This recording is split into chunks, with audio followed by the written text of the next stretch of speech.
नमस्कार श्रोताओं, हमारे YouTube चैनल में आप सभी लोगों का हार्दिक स्वागत मैं अभिनंदन करता हूं।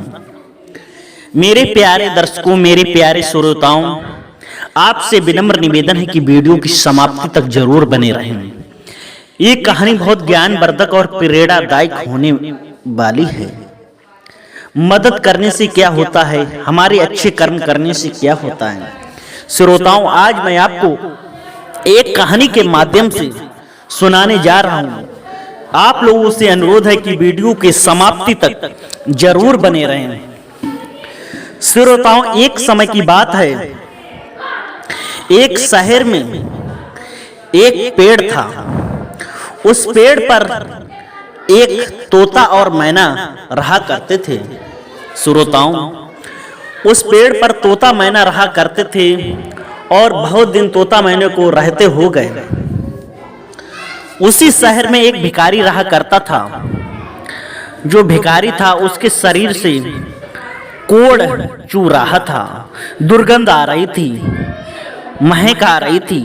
वो चलता आ रहा था। श्रोताओं, वो जो लोगों से भीख मांगता था, किसी से पैसे मांगता था, किसी से भोजन मांगता था। कोई उसे भोजन कराता था, कोई उसे पैसे देता था, कोई नहीं भी देता था।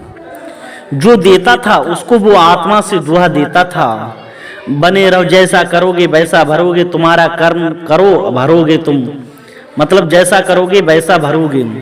जो रुपए नहीं देता था उसको वो कुछ नहीं कहता था, जो देता था उससे भी कहता था भरो। श्रोताओं, उसी समय वो भिखारी, उसका प्रतिदिन का काम था, वो उसी वृक्ष के नीचे आकर बैठता था जिस वृक्ष पर तोता मैना रहा करते थे। श्रोताओं, मैना तोता से कह रही, ये भिखारी है, सबको ये अपनी आत्मा और परमात्मा, श्रोताओं आत्मा को ही परमात्मा कहते हैं। जो आत्मा से दुआ निकलती है वो सच हो जाती है।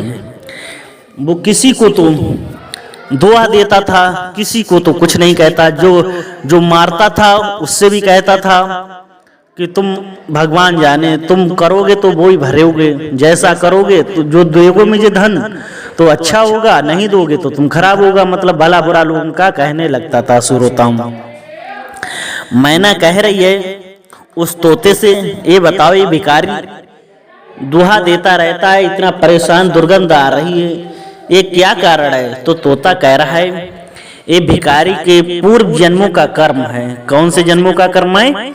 ये पूर्व जन्मों का कर्म है। मैना कह रही है, बताओ पूर्व जन्म में क्या था ये।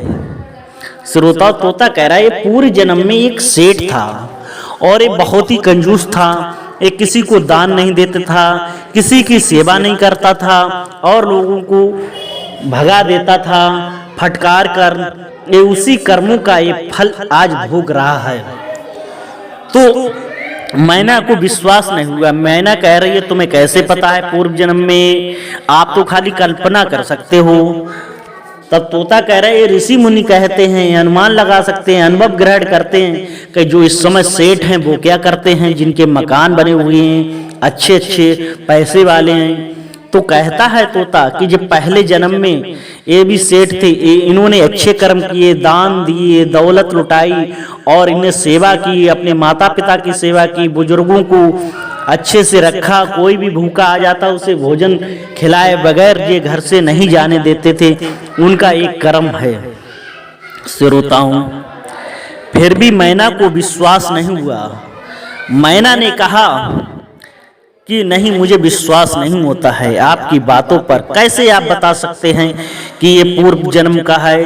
क्योंकि तभी तोता कहता, मैना, मैं आपको एक कहानी सुना रहा हूँ इसी जन्म की। कुछ पूर्व जन्म की होते हैं, कुछ इस जन्म के हैं। कि देखिए, जिस वृक्ष पर मैं रहता हूँ, पहले मैं एक वृक्ष पे रहता था। वो वृक्ष एक अस्पताल, जो अस्पताल होता है, हॉस्पिटल होता है, एक हॉस्पिटल के पास में एक वृक्ष है। मैं उसी वृक्ष पर रहता था। उसी वृक्ष पर जब मैं रहता था और वहीं पर देखा करता था कि उस अस्पताल में मरीज आते हैं और अच्छे से जाते हैं। ध्यान से सुनिए, तोता मैना से कह रहा है, एक समय की बात है, एक व्यक्ति का एक्सीडेंट हो गया था गाड़ी से, गंभीर अवस्था में था और वो एम्बुलेंस से उस अस्पताल में आया। जब अस्पताल में आया बहुत सीरियस मरीज था और जो अस्पताल का सर्जन डॉक्टर था, जो डॉक्टर बाहर निकल के आया, उस डॉक्टर ने उस मरीज को देखा और मरीज को चेहरे को देखा, तुरंत उसे अपने चेंबर में ले गया। चेंबर से इमरजेंसी में उसे भर्ती कराया। भर्ती करा के उसका ऑपरेशन किया और उसे आईसीयू में भर्ती कर दिया।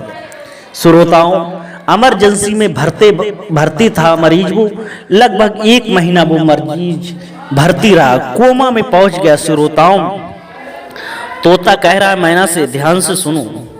फिर क्या हुआ, जब वो 1 महीने बाद में उसे होश आया और वो व्हील चेयर पर बैठकर डॉक्टर के पास आया।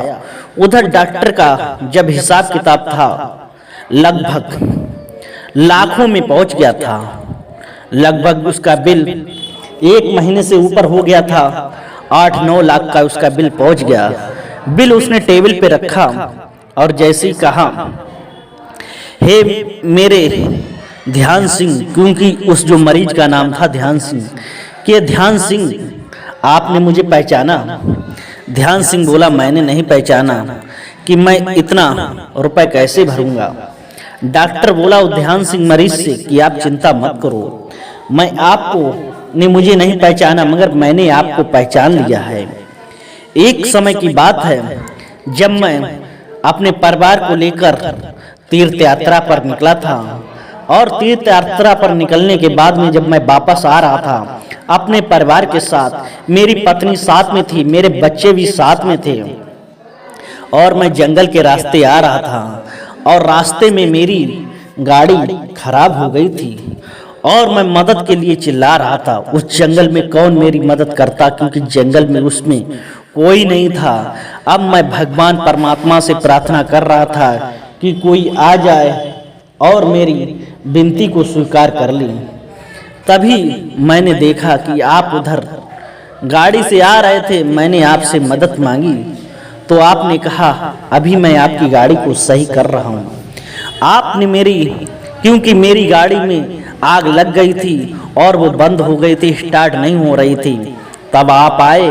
आपने रात में गाड़ी रोककर, रात में कौन किसकी मदद करता, मेरे पास में पैसा होने के बावजूद भी मेरे पैसा काम में नहीं आ रहा था, क्योंकि पैसा था मैं दूंगा तो किसको दूंगा, क्योंकि कोई गाड़ी सही करने वाला मैकेनिक नहीं था। श्रोताओं, जब आपने ध्यान सिंह से कह रहा है डॉक्टर कि आपने मेरा बोनट खोला और मेरी गाड़ी को सही किया, उसके बाद में मैंने आपसे कहा आपके कितने रुपए हुए, तो आपने कहा मैं मदद करने की कोई रुपए नहीं लेता हूँ, इसका हिसाब किताब मेरा ऊपर वाला रखता है, भगवान रखता है, परमात्मा रखता है। और मैंने पूछा आपसे क्या करते हो, तो आपने कहा मैं एक गैरेज में मैकेनिक का काम करता हूँ, गाड़ी सही करता हूँ। श्रोताओं, जब आपने कहा मेरा हिसाब किताब ऊपर वाला रखता है, भगवान रखता है, तब उसी दिन से मैंने सोच लिया था मैं भी किसी की मदद करूंगा, मेरा भी हिसाब किताब ऊपर वाला रखेगा। जब आपका एक्सीडेंट होके आया था, जब मैंने आपको देखा था, देखते ही मैंने आपको पहचान लिया था, क्योंकि आप इतने गरीब हो। आपने कह दिया था कि मेरा हिसाब किताब ऊपर वाला रखेगा, तो मैंने सोचा कि जब आप गैरेज में इतना काम करते हो, गरीब हो, एक मजदूरी करके आप इतना पेमेंट कैसे दे सकते हो। तुरंत मैंने आपका पेमेंट, आपका सब बिल माफ कर दिया, क्योंकि ये अस्पताल मेरा ही है। श्रोताओं, ये ध्यान सिंह ने देखा और डॉक्टर कह रहा है आज से आपका जो मैंने वापस किया है, आपको सही किया, मेरा भी हिसाब किताब ऊपर वाला रखेगा। श्रोताओं, तोता मैना से कह रहा है कि ये कर्मों का फल है, क्योंकि आपने जो कर्म किया था मैंने उसका ब्याज सहित आपका निपटा दिया है, मेरा भी हिसाब ऊपर वाला रखेगा। श्रोताओं, जब डॉक्टर ने उससे कहा ध्यान सिंह से, ध्यान सिंह उसके चरण में हाथ जोड़ने लगा। वास्तव में प्रभु जैसा करता है वैसा ही होता है। मदद, आज तुम किसी की मदद करोगे, तुम्हारा ऊपर वाला किसी न किसी भेष में आपकी मदद करेगा। श्रोताओं, पैसा होने के बावजूद भी आपकी कोई मदद नहीं करता है। अगर आपके पास पैसा है, सोना है, चांदी है, अगर आपके लिए भूख लगी है तो क्या पैसा, धन और दौलत क्या आपकी भूख को मिटा सकता है? नहीं मिटा सकता है। श्रोताओं, एक कहानी हमें यही सीख देती है, हमेशा मदद करनी चाहिए और भिखारी को कभी भूखा नहीं लौटाना चाहिए। आपके पास अगर 1 रुपए है तो 1 रुपए में आपको देना चाहिए, ज्यादा नहीं देना चाहिए। श्रोताओं, जो अंतरात्मा से दुआ निकलती है वो सदैव आपके काम आती है। श्रोताओं, डॉक्टर ने अपना एहसान चुका दिया कि मेरा भी एहसान परमात्मा देखेगा। ध्यान सही हो गया। श्रोताओं, तोता मैना से कह रहा है, देखिए ये होता है कर्मों का फल। फिर मैना मान गई कि आप वास्तव में इसके कर्मों का फल है। श्रोताओं, अगर आपको ये वीडियो अच्छी लगी हो तो लाइक, शेयर, चैनल को सब्सक्राइब करें। फिर मिलते हैं एक नए वीडियो के साथ। जय हिंद, वंदे मातरम।